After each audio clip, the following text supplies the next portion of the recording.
So here you have it, authentic Jamaican cocoa bread, hot and steamy. For the dry ingredients, I'm going to start with 4 cups all-purpose flour, 1/4 cup sugar, 1 teaspoon salt, 1 pot dry active yeast. Now mix them together. Now I'm going to add 4 tablespoons melted butter. I'm going to use 1 cup warm coconut milk.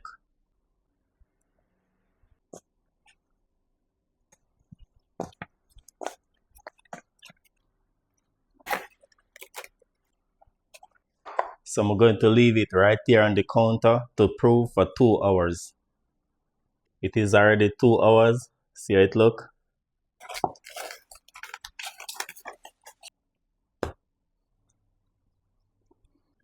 So I'm going to cut it in 5 pieces. So I'm going to roll each one of them with the rolling pin.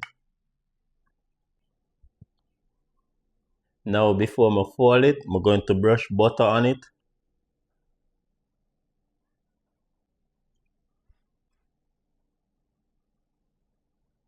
Before I put them on the sheet pan, I'm just going to grease it with some melted butter.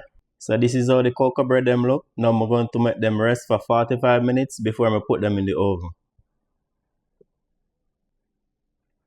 So it is already 45 minutes. Now I have my oven preheated at 350 degrees. I'm going to put the cocoa bread to bake for 25 minutes.